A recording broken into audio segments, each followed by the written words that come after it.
안녕하세요. 아, 예, 선생님, 안녕하세요. 잘 지내시죠? 아, 예, 잘 지내죠.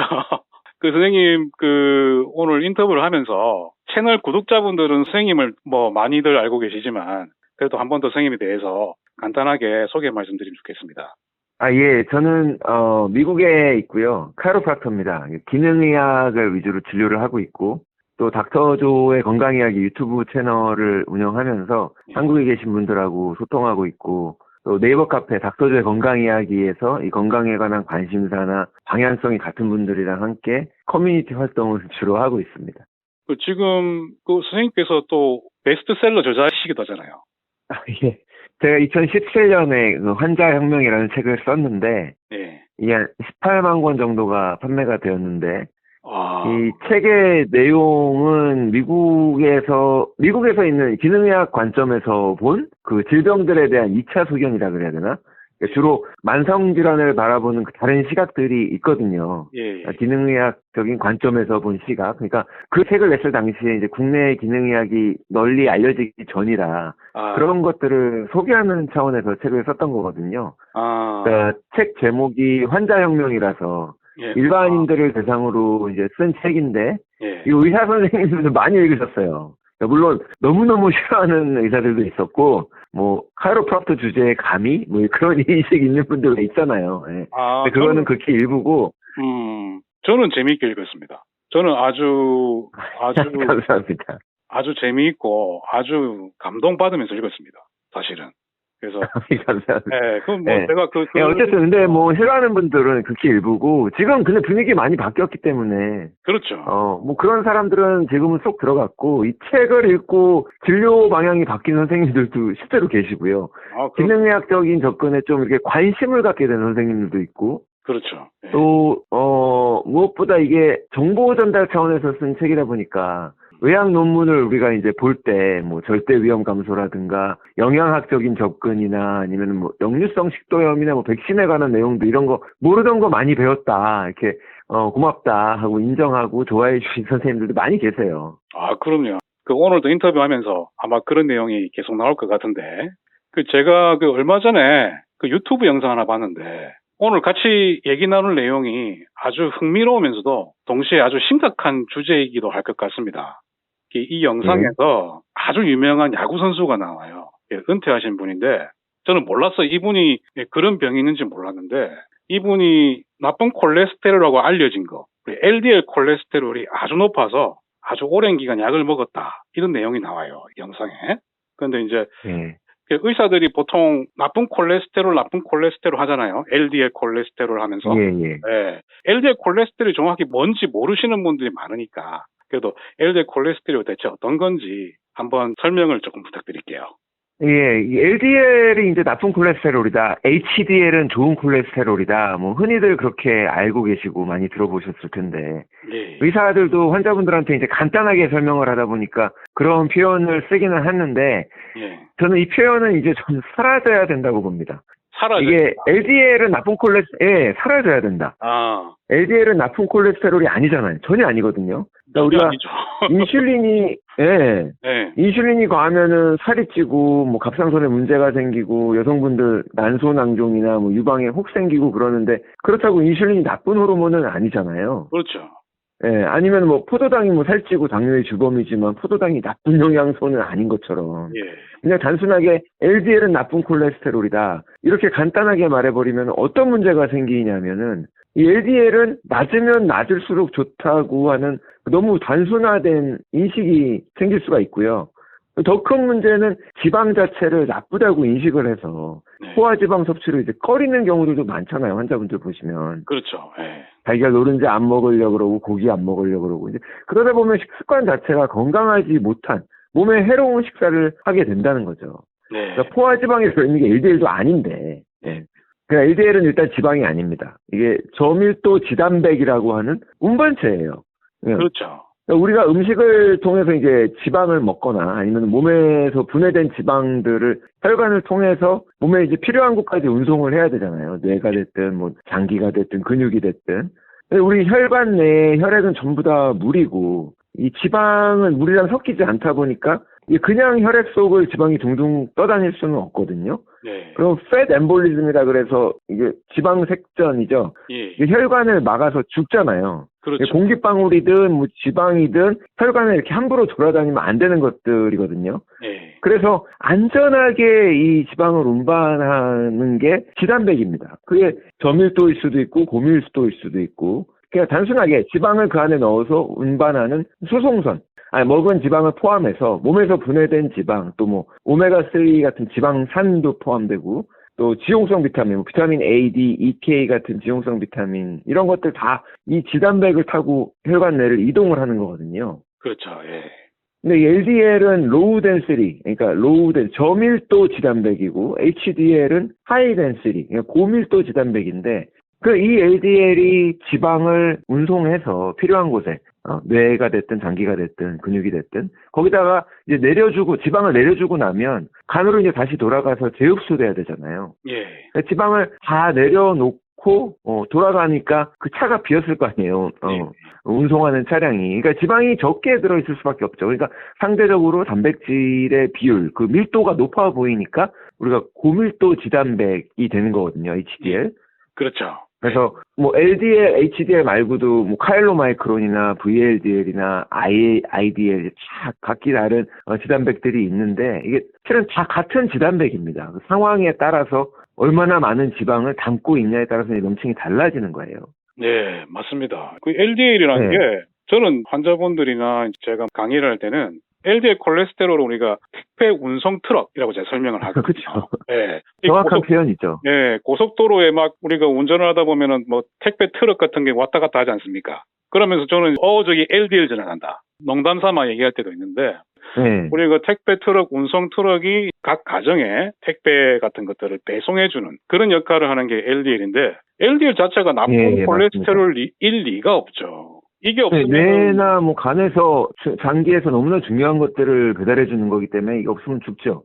그렇죠. 그럼 택배가 멈춰버리는 겁니다. 사람들이 다 난리가 나겠죠. 네, 아마 폭동이 일어날 겁니다. 아마 세포 수준에서 폭동이 일어날 거고 이거를 마비가 되겠죠. 몸이. 마비가 되죠. 애초에 처음부터 LDL이 나쁘다, HDL이 좋다 이렇게 말한 것 자체가 상당히 심각한 문제가 있었다는 거죠. 예. 너무 이제 초등학교 3학년 아이들한테 알려주는 식으로 이제 쉽게 단순화시킨 건데, 그러니까 HDL은 이제 간으로 가서 흡수가 될 거니까 HDL이 높으면 좋다고 말을 하는 거고, LDL은 이제 지방이 일단 많이 여기에 벌써 지방은 나쁘다는 인식이 있는 거예요. LDL은 지방이 많이 들어있어서 얘가 돌아다니다가 혈관에 박혀서 플라크를 형성할 거니까 이거 나쁜 콜레스테롤이다 라고 판단을 하고 스타틴 약으로 이걸 낮추는 치료를 하고 있는 거거든요. 실제로 내과 선생님들 얘기를 해보면 LDL이 진짜 나쁜 콜레스테롤이라고 알고 있어요. 실제로 의사들이. 그러니까 나는 그렇게 믿으시니까 낮춰야 된다고 생각을 하시죠. 네. 믿고 있어요. 실제로 그렇게 믿고 있고 0이 돼도 된다고 생각하는 사람들이 있어 실제로. 그건 좀 아닌 것 같은데 설마 그 정도까지. 아니 그러니까 이렇게 나쁘다고 하니까 아예 없어도 된다고 생각하는 선생님들도 있어요. 물론 그 선생님들도 상당히 무식한 선생님들이지만 아예 이거를 그런 극단적인 경우가 아니라도 일반적으로 LDL 콜레스테롤, 나쁜 콜레스테롤 얘기하는 것 자체가 그렇게 믿는 것 자체가 아예 콜레스테롤 대사에 대한 기본 지식이 전혀 없다는 거죠. 저는 그렇게 생각을 하고 있습니다. 그러니까 이거를 병원체로 보는 것 같아요. 낮으면 낮을수록 좋다고 하는 인식이 분명히 있긴 있거든요. 이건 병원체죠. 그러니까 해롭다고 보는 거죠. 그렇죠. 독이라고 생각을 하는 거잖아요. 독이라고 문제는 이 LDL이 높아지는 이유가 다양하잖아요. 상당히 다양해요. 근데 현재 지금 스타틴 치료는 그거를 구분하지 않고 있거든요. 전혀 구분하지 않습니다. 그러니까 전혀 안 해요. 스타틴 약물 치료는 뭐 심장마비나 뇌졸중 같은 심혈관 사고의 위험을 낮춰주는 약이 아니잖아요. 그냥 LDL 수치를 낮추는 약입니다. 그렇습니다.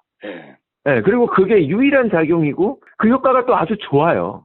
그러니까 LDL을 낮추는 효과는 확실하다고요. 끝내줍니다. 팍팍 떨어집니다.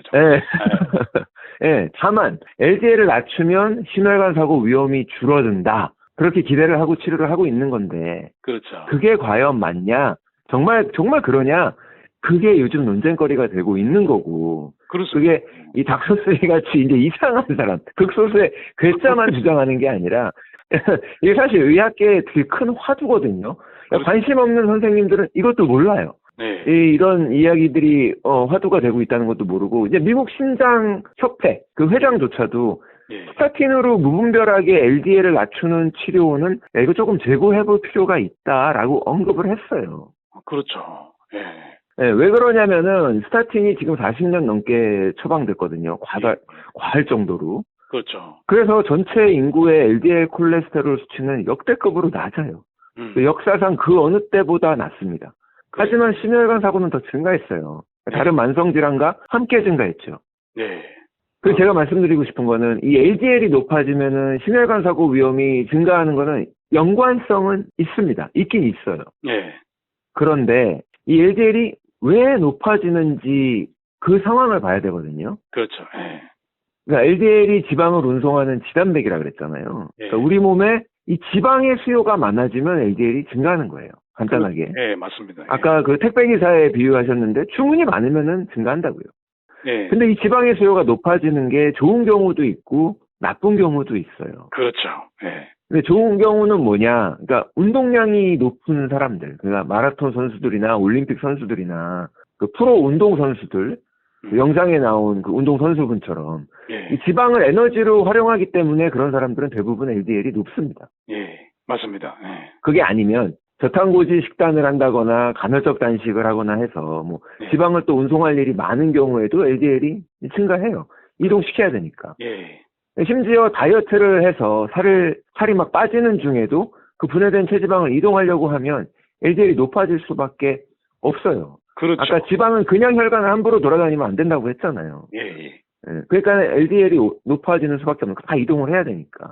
근데 이런 사람들은 심혈관 사고의 위험이 높지 않죠. 오히려 사고 위험이 낮은 부류에 속합니다. 건강한 거예요, 그냥. 건강한 거. 근데 반대로 위험한 경우도 있긴 있죠. 이게 지방의 역할이 되게 다양한데 그 중에 염증을 낮추는 역할이 있거든요. 이 콜레스테롤이 면역 활동을 한다는 뜻이에요. 예를 들어서 뭐 코로나에 감염됐다고 칠게요. 그러면 인플루엔자도 뭐 코로나에 감염이 되면 우리 면역 체계가 작동을 하잖아요. 이 대식 세포가 이제 감염된 부위에 가서 작동을 해야 되는데 이때 콜레스테롤이 필요해요. 이 지방이 없으면 작동을 안 합니다. 그러니까 콜레스테롤을 이동시켜야 하는 LDL 수치가 올라가는 거예요. 감염된 사람들. 이게 암도 마찬가지고요. 상처가 나도 마찬가지예요. 면역 체계가 활성화되려면은 그런 상황이 몸에서 벌어졌다고 하면은 이 LDL 수치가 올라갈 수밖에 없는 거예요. 상처가 나면은 백혈구가 우르르 몰려가가지고 거의 염증 반응을 일으켜서 이 외부에서 들어온 이제 병원체랑 싸우고 또 피를 먹게 해야 되잖아요. 피를 계속 흘리면 죽으니까. 그게 면역 작동의 기본이잖아요. 이게 생존에 유리하게 이제 우리가 진화한 건데 그 문제는 이제 지난 한 100년간 상처가 되게 엉뚱한 데 생겼다는 거예요. 어디 밖에 찢어져가지고 피부에 상처가 생긴 게 아니라 혈관 안쪽에 염증이 생기기 시작한 거죠. 그렇죠. 네, 뭐 음식 때문이죠. 과도한 단순당을 우리가 이제 접하게 됐고 식물성 기름 같은 것들을 건강한 거다라 그래가지고 많이 먹게 하고 많이 생산을 하고 그러니까 모든 음식을 다 식물성 기름으로 튀기고 하니까 이 혈관 염증을 일으키는 음식들을 마음껏 먹을 수 있는 환경이 되면서 아무런 경각심 없이 이제 우리가 그걸 먹다 보니까 그 결과가 혈관의 상처, 염증을 일으키는 거고 그럴 경우에 LDL 수치가 올라가는 거예요. 그렇죠. 이 경우에는 LDL이 소방수죠. 택배기사가 아니라. 그렇죠. 보수 작업을 하기 위해서 모이는 거죠. 그렇죠. 증가를 시켜야 되니까. 뭐 저 같은 경우는 이제 혈액 검사를 하면서 저는 신경외과 의사지만은 우리가 입원을 할 때는 우리 혈액 검사를 보통 하거든요. 루틴으로. 혈액 검사를 하는데 이상하게 이분이 뭐 저탄고지를 하는 사람도 아니고 그리고 우리가 뭐 운동 선수도 아니고 마라톤 하는 사람도 아니고 그리고 가족성 고지혈증 있는 사람도 아닌데 거의 채식처럼 먹는데 350에서 500까지 올라가는 사람이 있거든요. 그런 사람들은 엄청나게 이상한 거예요. 그러니까 일반적으로 우리가 유출을 할 수 없는 거거든요. 그러니까 제가 제일 먼저 생각하는 거는 우리 몸에 염증이 생긴 것이다라고 판단을 해서 그렇죠. 일단 내과에 협진을 해서 어디 히든 캔서가 있는지, 그러니까 암 같은 게 있는지, 어디 암이 숨어 있는지 또는 어떤 염증이 숨어 있는지 이런 것들을 제일 먼저 조사하게 되거든요. 이렇게 돼야 되는데 원인을 알고 콜레스테롤 올라가고 LDL 콜레스테롤 올라간 원인을 파악을 해서 일단 원인을 잡아야 되는데 지금 그렇지 않다는 거예요. 그 과정이 전혀 없죠. 생략됐어요. 완전히. LDL이 높으면은 이거는 혈관을 막아서 플라그를 일으킬 거니까, 예. 그러니까 낮춰야 된다. 요거만 하고 있는 거예요. 예. 그래서 그 다음에 또 카페 회원 중에 장난친다고, 이 우리 개념을 알고 있으니까 장기 단식을 한 거예요. 이분이 한 72시간 이상 단식을 하고 병원에 가서 혈액 네. 검사를 받은 거예요. 네. 콜레스테롤이 예전 검사한 것보다 훨씬 올라간 거예요. 한 40, 50, 60 이상 올라간 거예요. 병원에서 난리가 난 거죠. 이거 막, 이거 이러다가 혈관 막힌다. 스타틴 먹어라. 바로 스타틴을 처방해 주더라는 겁니다. 그러니까 그 사람 같은 경우는 단식 때문에 콜레스테롤이 올라간 거거든요. 우리 몸에 굶어서 지방이 분해되니까 올라간 건데. 우리 몸에 있는 지방을 분해시켜서 그 지방을 지단백으로 싸서 세포에는 계속 영양을 공급해야 되니까 그쪽으로 지단백을 싸서 계속 보내야 되거든요. 그러니까 택배 수송이 늘어날 수밖에 없죠. 그러니까 콜레스테롤이 엄청나게 올라간 거예요. 근데 그거를 가지고 몸이 망가졌느니 뭐를 했느니 뭐 오만 소리를 다 들어서 그래서 참 내가 그거를 듣고 정말 기가 막히다. 예전에 검사를 받은 사람이거든요. 그러면 검사를 받은 사람이 갑자기 변했으면 뭔가 무슨 원인이 있는지, 염증이 생겼는지, 그쵸. 감염이 됐나 뭐 이런 걸 의심을 해야 되는 혹시 건데. 암이 생겼나, 염증이 생겼나, 또는 단식을 했나, 혹시 저탄고지를 했나, 고지방식을 했나 이런 것들을 고려를 해서 물어봐야 되는데 무조건 덮어놓고 그냥 당신 큰일 났어. 당신 당장 죽을 거야. 스타틴 먹어. 이래 되니까 답이 없는 거예요, 이게. 맞아요. 당장 스타틴 처방으로 바로 건너뛰는 거죠. 궁금한 질문이나 이런 것들이 다 생략되고.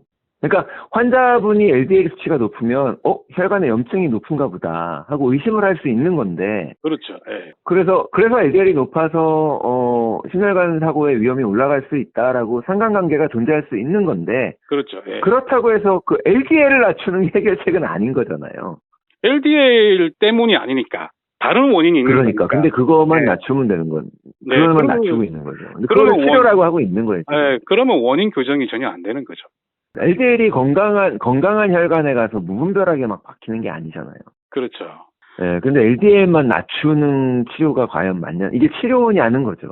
그렇습니다. 그래서 제가 아까 그 영상을 하나 봤다고 했잖아요. 네. 그 영상에서 진짜 아주 멋진 직선 그래프가 나옵니다. 이 그래프가 아주 멋져요. 아주 아름답게 직선 3개가 나오거든요. 이 그래프가 뭐냐면은 이제 유럽 동맥경화학회 2017년에 나온 유럽 동맥경화학회 합의문이에요. 원문은 아니죠. 합의문이니까. 우리끼리 합의했다 이거예요. 합의문 그 성명서에 이 그래프가 딱 실린 거예요. 의사들은 평점 같은 거 따야 되잖아요. 그 의사 면허를 유지하기 위해서 학회 같은 데 가서 이제 강의를 많이 들어야 되거든요. 근데 제가 주로 가는 데가 내과학회예요. 이래 말씀드리면 좀 그런데 잠입해서 이 사람들이 어떤 얘기를 하는지 듣고 싶은 거예요. 궁금하잖아요. 그러니까 이 사람들이 무슨 얘기를 하는지. 잠입이 아니라 또 다른 의견도 들어보신다고 해야죠. 사실은 우리 이 사람들이 최신지견이라고 하는 게 뭔지 들어보는 건데 사실상은 그래요. 재미삼아 제가 잠입 취재 같은 걸 하는데 그러니까 이 사람들은 하는 얘기를 많이 들어봐요. 제가 경청을 많이 합니다. 좋아요. 그렇게 해야 돼요. 그죠? 근데 이제 2017년도에 이거 합의문 나왔잖아요. 이 합의문 이 그래프가 딱 나온 순간부터 2018년부터 이 그래프가 모든 심장학회, 동맥경화, 지질학회, 내과학회 도배가 됩니다. 당뇨학. 금지 오겹이 됐죠. 완전히 바이블처럼 이 그래프가 쫙 나와요. 이거를 제가 몇 번을 봤는지, 셀 수가 없어요. 근데 이 그래프가 보면 정말 멋있잖아요. 이게 여기 이 영상에서 뭐랬냐면은, 이 그래프가, 오른쪽 X 그래프가 LDL 콜레스테롤 감소거든요. 그 다음에 Y축이 심혈관 질환 위험 감소예요. 이 의미가 LDL 콜레스테롤 감소하면 감소될수록 심혈관 위험 감소 폭이 증가한, 이게 엄청 좋다는 거죠. 쉽게 말하면. 그러면서 이 영상에서 이 연관성이 선형 관계이자 용량 반응 관계이기 때문에 상당히 의미가 있다고 소개를 합니다. 이게 이분이 얘기하는 게 아니고 학회 가면 이 얘기 똑같이 해요.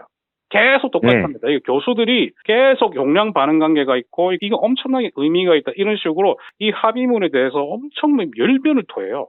저는 이제 그걸 알고 들으니까 상당히 웃기다고 표현할 수는 없고 상당히 좀 재밌었습니다. 개인적으로는. 근데 조용히 있었죠. 저는 듣고 있었는데 오늘 이 동맥경화 학회의 합의문 성명서에 있는 이 그래프를 한번 얘기를 하고 네. 싶어요. 여기에 대해서. 재밌잖아요. 네. 예. 제가 이거를 네. 본 지가 한 5, 6년 됐으니까 제가 이 볼 때마다 네. 느끼는 거를 제가 얘기를 하고 싶었어요. 선생님한테도 얘기를 하고 아. 싶고, 다른 제 듣는 시청자분들한테도 얘기를 하고 싶고. 그래서 좋은 주제일 것 같아요.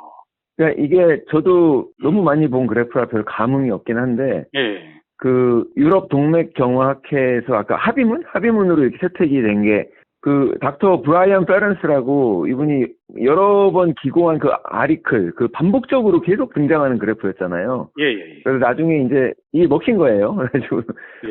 이거 최고의 그래프다. 이걸로 선형적으로 모든 게 다 나타나기 때문에 그 뭐 랜더마이즈 컨트롤 트라이얼이나 코호트 연구나 이런 것들 거기에다가 뭐 멘델리안 랜더마이제이션 스타디까지 다 있으니까 모든 것들이 보완됐는데 다 동일하게 일직선상으로 똑같이 나타나고 있지 않냐.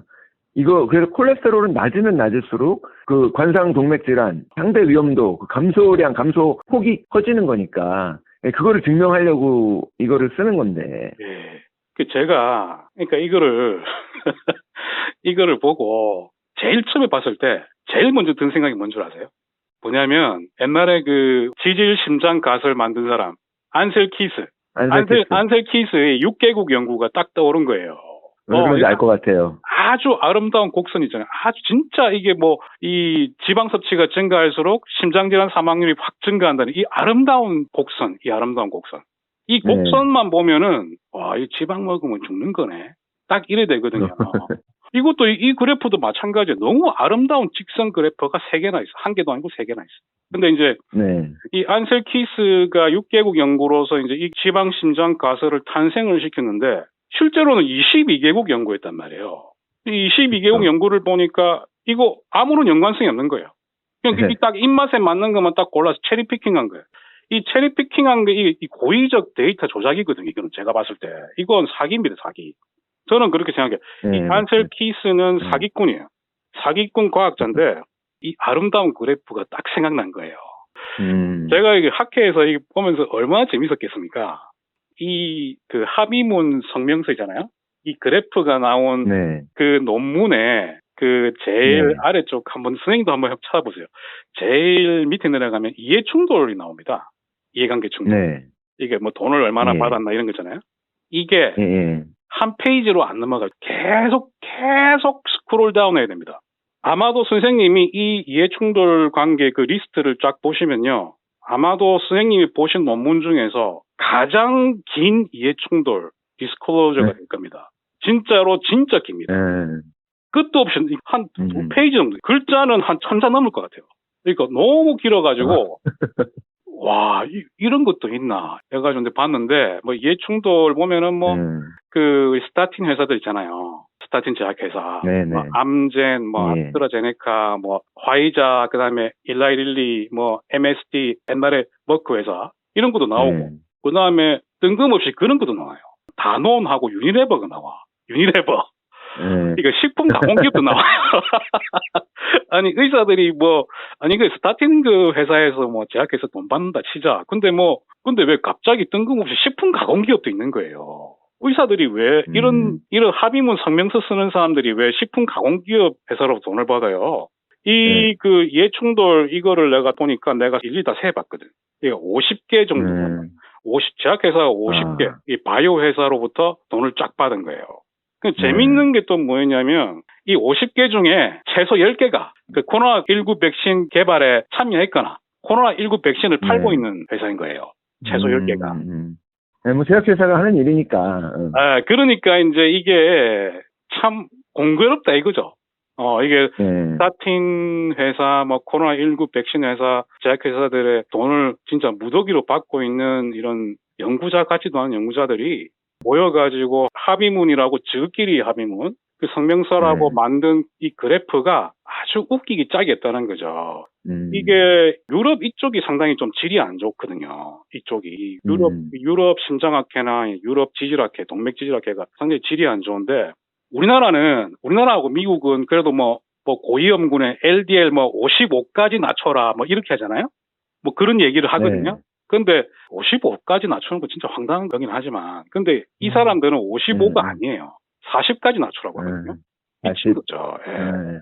어떤 놈은 또 그런 놈도 있어요. 유럽에 또 유명한 놈이 있는데, 이 체코의 그 미할 브라블리크인가? 이 교수가 있어요. 이 사람은 LDA를 20까지 낮추래요. 이게 버젓이 우리나라 기사에 나와 있거든요. 이 놈이 뭐라고 하냐면은, 이 놈이라고 하면 안 되지. 이 사람이 뭐라고 하냐면, 이분이 이분이 LDL을 20까지 낮춰도 부작용이 발생 안 한다는 거예요. 그러니까 참 그럴 리가 있나요? 그럴 리가 있나요? 그래서 참 뭐 재밌는 더군다나 낮추는 게 간에서 못 만들게 해서 낮춘다고 하는 거잖아요. 그렇죠.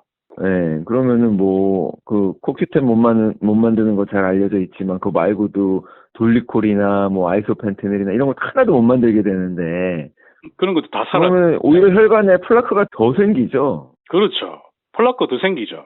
네, 더 생깁니다. 네. 선생님도 아시겠지만 콜레스테롤이 비타민 K2 대사에 관여를 하잖아요.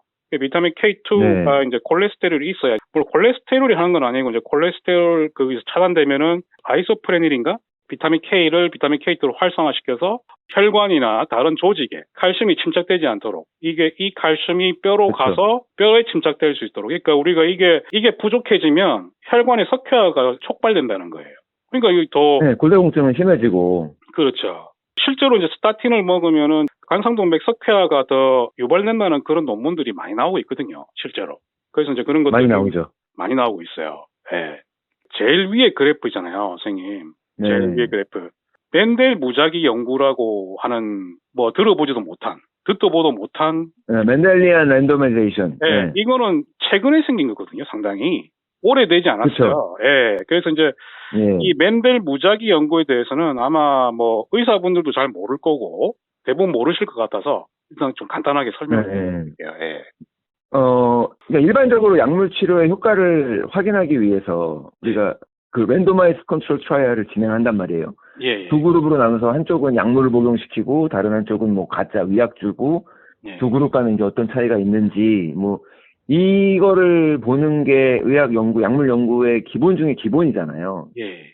황금률인데 이렇게 연구를 해야만 그 특정 약물의 효과를 우리들이 판단을 할 수가 있고 그렇죠. 효과가 있는지 효과가 없는지 판단할 수 있는 근거가 있다고 보는 거예요. 근데 무작위 시험 연구가 한계가 있는 게 오랜 기간 들여다볼 수가 없잖아요. 그렇죠. 예. 대부분의 대사질환이 이제 평생에 걸쳐서 서서히 발현이 되고 피해도 점점 커져가는 건데 그 약물 시험을 무작위로 해봤자 뭐 짧으면 몇 개월에서 길어봐야 몇 년이니까 이 약물 치료를 받은 사람들이 약을 먹으면은 바로 LDL 콜레스테롤 수치가 떨어지는 건 알겠는데 그게 과연 생존과 연관이 있냐?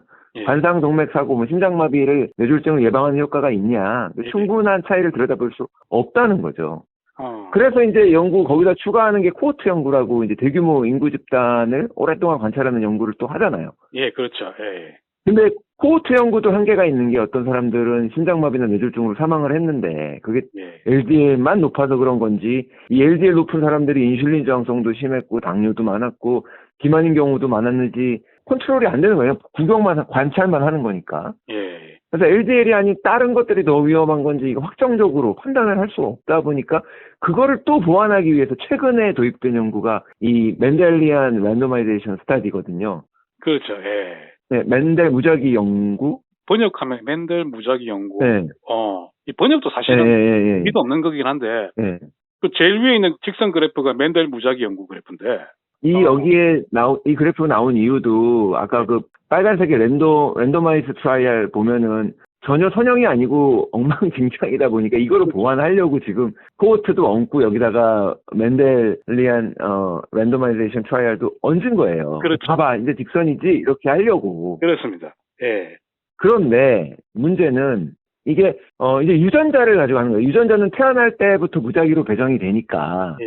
특정 유전자를 가진 그 사람이랑 어떤 사람들은 이제 그게 없는 그렇지 않은 사람들을 비교를 하면은 주어진 유전자만 놓고 우리는 볼 거니까 보게 되면 이 사람이 뭐 담배를 많이 폈는지 당뇨가 있는지 비만인지 그런 교란이나 뭐 역인가를 크게 줄일 수 있다 그래서 이거 보완하기 위해서 최근에 많이 활용되고 있는 연구 방법이에요. 갑자기 혜성같이 등장을 했고 이 그 유럽 관상동맥 학회에서도 이제 이거를 딱 보여준 거죠. 그런데 예. 이 멘델리안 랜도마이제이션 스터디도 명확한 한계가 있습니다. 그래서 이런 거 볼 때 되게 세심하게 유의해서 봐야 되거든요. 예. 그러니까 새로 온 연구 기법이 나왔으니까 이걸로 증명됐지 이게 아니라 예. 이게 유전된이라고 하는 게 LDL만 있는 게 아니라 예. 이것도 똑같아요. 코어트랑 염증이나 혈압이나 당대사 뭐 이런 다른 경로로도 그 사건에 영향을 줄 수가 있기 때문에 그렇죠. 이거는 LDL 효과가 과대평가되거나 왜곡될 수 있거든요. 그렇습니다. 예. 이게 멘델리안 랜도마이제이션 스터디의 되게 고질적인 약점이에요. 예. 그리고 또 다른 문제는 이 멘델리안 랜도마이제이션 스터디는 평생 동안 노출의 그 평균 효과잖아요. 예. 그래서 어떤 환자가 중년이 된 이후에 약물을 통해서 뭐 10년 동안 LDL을 낮춘 그 효과, 그거는 이제 랜도마이즈 컨트롤 트라이얼로 확인을 했겠죠. 예. 그 효과보다 평생 동안 그냥 낮게 산 사람, 쭉 유전자 때문에 평생 동안 낮게 산 그 효과, 멘델리안으로 봤을 때 예. 그게 훨씬 더 크게 보이는 거는 시간이 오랫동안 지속되니까 되게 자연스러운 거거든요. 근데 이거를 갖다가 약물 치료를 일찍부터 시작해서 오래 하면 오래 할수록 좋다고 해석을 한단 말이에요. 그거 완전 잘못된 거죠. 그렇죠. 완전히 잘못된 거죠. 너무 입맛대로 해석을 하는 거예요. 이게 멘델리안 제가 이거를 보니까 어떤 생각이 딱 처음에 들었냐면, 야, 이거는 진짜 환원주의 극치다. 한 가지 유전자가 한 가지 역할을 할 리가 없잖아요. 우리가 뭐 예를 들어서 그치. LDL이 그 유전자 변이가 생겼다. 그런데 그 유전자가 안에 뭐가 있는지 몰라요. 얘가 LDL 유전자가 동시에 뭐 염증에도 작용할 수 있고 응고인자, 인슐린 저항성 또는 뭐 LDL이 그렇죠. 아니고 HDL에 작용할 수도 있어요. 맞아요. 이게 1차 방정식이 아니고 완전 3차 방정식. 네. 그러니까 우리 미분 적분 같은 그런 개념인데 이게 멘델 무작위 이거는 그냥 1차 방정식이에요. 그러니까 1차 방정식으로 네. 생각하지 않으면 이거를 풀이를 자기들이 할 수가 없으니까. 1차 방정식이고 이건 인간관계가 전혀 그렇게 생각하면 안 되거든요. 이거는 그냥 우리가 그냥 재미삼아 그냥 비타민 D가 예를 들어서 부족하면은 뭐 우리 골절이 생길 수 있다 뭐 이런 거잖아요. 그래서 비타민 D가 결핍되는 만들어내지 못하거나 이거를 이 수용체가 결핍돼가지고 비타민 작용을 못하는 이런 뭐 유전자가 있다. 이 사람들을 조사해봤더니 나중에 이제 골절이 조금 증가하더라. 다른 집단에 비해서. 그런 정도 있잖아요. 우리가 가설을 세울 수 있는 거. 비타민 D, 이런 거 할 때 쓰는 거, 이게 가설을 세우는 목적이지, 이건 전혀 뭐, 우리가 생각하는 뭐, 의학적으로 이게 무작위 대조군 연구라든지, 그거하고는 아무런 관계가 없고, 그러고, 이거는 없죠. 뭐, 임상 개입 연구도 아니고, 사실은 아무런 관계가 없는 거예요. 그러니까, 가설을 세우는데 목적이 있고, 그 다음에 이 멘델 무작위 연구는 실제적으로 도움이 되는 거는 임상적으로 도움이 되는 게 아니에요, 이거는. 그러니까 유전학적으로 연구하는데 연구자들한테 도움이 되고 이 유전학 연구를 하시는 분들이 새로운 가설을 세우고 어떤 가설을 맞습니다. 입증하기 위해서 그때 우리가 그 임상가들이 우리가 무작위 대조군 연구를 한다든지 임상 개입 연구를 통해서 우리가 확인을 하는 거예요. 근데 이 연구를 들고 흔드는 사람들, 얘기하는 분들은 그렇게 얘기 안 하는 거죠. 결론은 LDL을 낮추는 치료를 빨리 시작해서 오랫동안 낮으면 낮을수록 이게 결론이 되는 거예요. 1차 방정식이죠. 우리 몸은 1차 방정식이 아니에요. 3차 방정식이에요. 최소. 다차 방정식인데 극단적인 환원주의를 하니까 이런 문제가 발생하는 거예요. 그러니까 우리가 LDL이 높으면 스타틴을 써야 하는 이게 극단적인 환원주의의 극치거든요. 예를 들어서 우리 어떤 심혈관 질환이 발생할 위험이 높은 사람도 태어날 때부터 유전적으로 발병 위험이 높은 사람도 우리가 살면서 정말 많은 일들이 생기잖아요. 뭐 생활 습관에도 문제가 생기고 이런 것들이 동시에 우리가 유전자에 영향을 준단 말이에요. 이런 것도 평가를 할 수가 없는 거예요. 이런 것들은. 이런 것들을 평가가 불가능한데 이런 걸 가지고 이제 과도하게 과장을 해서 예를 들어서 LDL이 평생 낮게 유지되는 그런 유전자가 있을 거 아니에요? 그 사람들은 그렇게 얘기를 할 겁니다. 이 평생 동안 LDL이 낮게 유지되니까 이 혈관 질환이 이렇게나 줄지 않았느냐? 그렇게 얘기를 할 수가 있어요. 근데 아까 LDL이 낮게 유지되는 유전자가 LDL만 낮추는 게 아닐 수가 있다는 거예요. 그러니까 이 변이 때문에 HDL이 올라가고 중성지방이 떨어지고 이런 좋은 우리가 대사적으로 좋은 영향을 줄 수 있는 다른 요인들이 개입될 수 있는 여지가 있다는 거죠. 이런 것들이 많아요, 실제로. 이런 것들이 되게 많다면 이런 것들을 어떻게 할까? 모른단 말이에요. 알 수가 없어요. 절대. 이 연구를 잘못 해석하게 되면은 그냥 그 팔자 운명론이 되는 거예요. 예. 유전적으로 LDL이 높아. 그러면은 봐봐, 그래프 봐봐. 죽을 확률이 높아. 예. 환자가 할 수 있는 게 아무것도 없는 것처럼. 예. 그러니까 후생 유전학을 전혀 감안하지 않은. 그러니까 우리가 유전하면은 이게 잘못된 게 뭐 곱슬머리, 부모님이 곱슬머리면 애도 곱슬머리고, 코가 크면 코가 크고, 눈이 파라면 눈이 파랗고 그렇게 하니까는 이 절대적인 그 유전처럼 생각을 하는 건데, 이 질병에 관한 유전자들, 질병을 촉발시키는 이런 유전자들은 사실은 그 절대적인 게 아니라 환경의 영향을 받아서 발현을 더 시킬 수 있는 거거든요. 그렇죠. 예. 근데 그 부분에 대한 고려가 전혀 없는 거예요. 그렇습니다. 예. 만약에 예를 들어서 LDL 콜레스테롤이 전혀 만들어지지 않는 유전병도 있을 거 아니에요. 있거든요, 실제로. 네. 그런 거는 얘기 안 하잖아. LDL 콜레스테롤 거의 0 수준에 수렴하는 그런 병이 있거든요. 유전병이 있는데 이 질환은 보통 일반적으로 사산을 하거나 생후 네. 수개월 내에 사망하는 경우가 많고 길어도 이게 뭐 몇 달 못 살고 죽는다는 거예요. 이런 것들은 얘기를 안 하잖아. 이런 것들을 얘기를 해야지.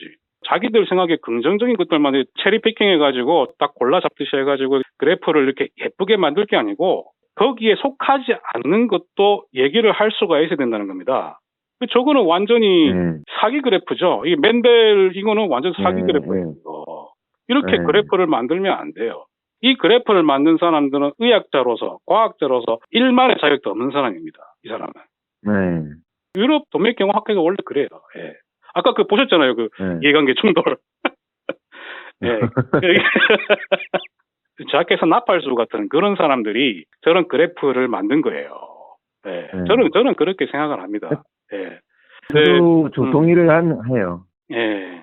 이런 연구를, 이런 맨델 무작위 연구를. 맨델 무작위 연구. 예, 맨델 무작위 연구를 이 실내에서는 안 돼요. 이런 거는 그냥 재미삼아 보고 임상적으로는 이제 가설을 세우는데 도움이 되겠다. 이 정도로 하고 넘어가야지 그 이상의 의미를 두는 거는 아니라는 겁니다. 이거는. 그렇게 봐요. 예. 그러니까 이 연구 메소드들이 다 한계가 있는 거잖아요. 그러니까 뭐 코호트 관찰 연구 한계를 넘어서기 위해서 좀 이렇게 약간 강력한 그 도구 중에 하나가 될 수는 있겠지만 이게 전능한 것도 아니고.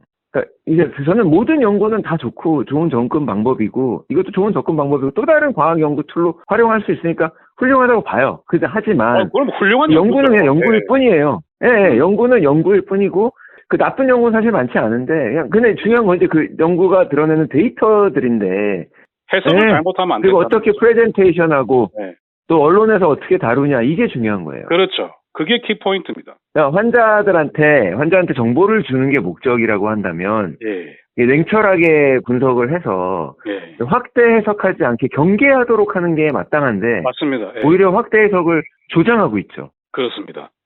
예. 혹시라도 청취자분들이 오해하실까봐 다시 한번 강조드리고 싶은데 제가 부정적인 얘기를 너무 많이 하다 보니까 그러니까 모든 의학 연구가 다 쓰레기 아니에요. 그렇죠? 다 훌륭하다고요.